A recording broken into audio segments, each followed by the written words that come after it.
ગણપતિ બાપ્પા મોર્યા. વાગી ગયા છે 5, તો આળસનો ત્યાગ કરીને બેઠા થઈ જઈશું.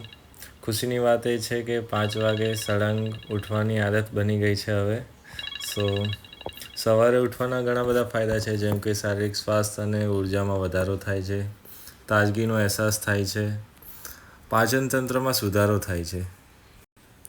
ગુજરાતીમાં કહેવત છે, વહેલા મોડા જે સૂવે વહેલા ઉઠે વીર, બળબુદ્ધિને ધન વધે સુખમાં રહે શરીર.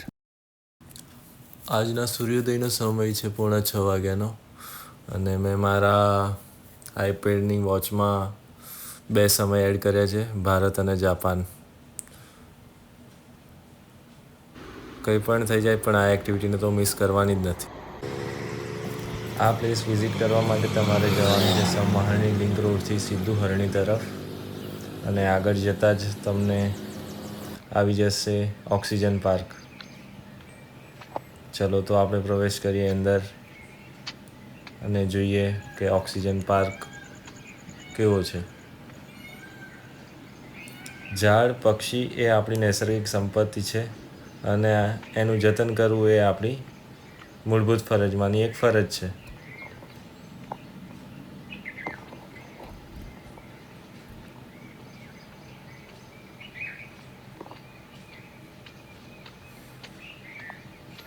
ખરેખર તમે આ વિડીયોને એન્ડ સુધી જોજો, તમે પણ ખુશ થઈ જશો.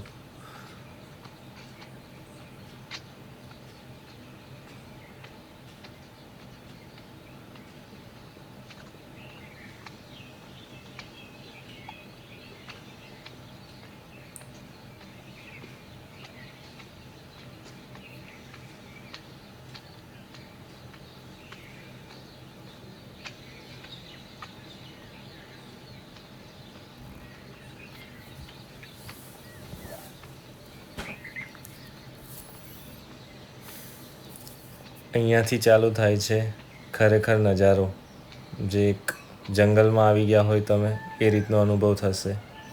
આસપાસમાં સાંભળી શકો છો કે ચકલી છે, મોર છે, અલગ અલગ કેટલાય જાતના પક્ષીઓ હશે જેના તો નામ આપણને આવડતા પણ નથી, તો એ બધાનો તમે અવાજ સાંભળી શકો છો. અને એકદમ સુંદર રીતે આને બનાવવામાં આવ્યું છે.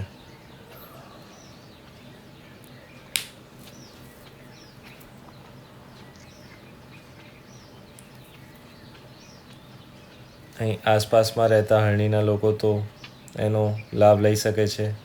જો તમે પણ રહેતા હો તો તમે પણ વિઝિટ કરો.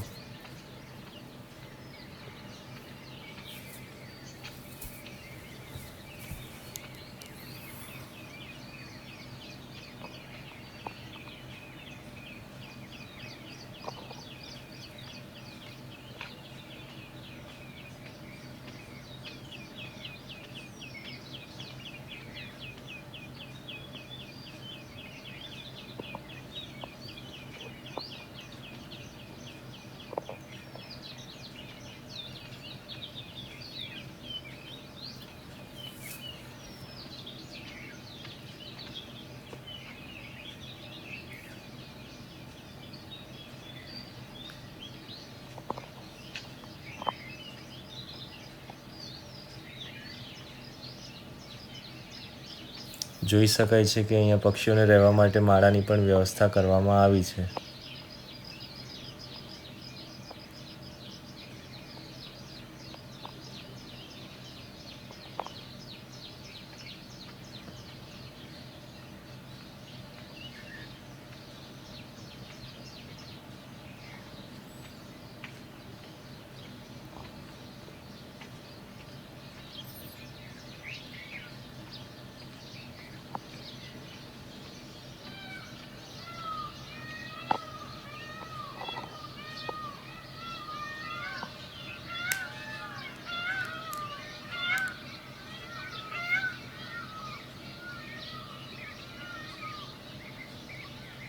યાદ કરો અને કોમેન્ટમાં જણાવો કે છેલ્લે ક્યારે આ પ્રકારના કુદરતી સંગીતનો તમે લાભ લીધો હતો.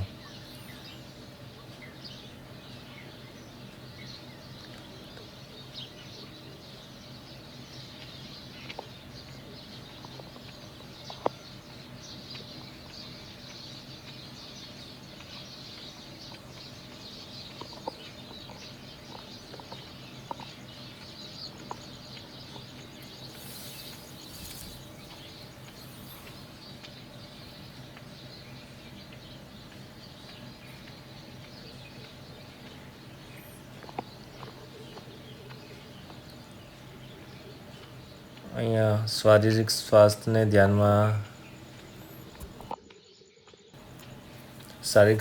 ધ્યાનમાં રાખવા માટે અહીંયા વિવિધ પ્રકારના સાધનો પણ મૂકવામાં આવ્યા છે.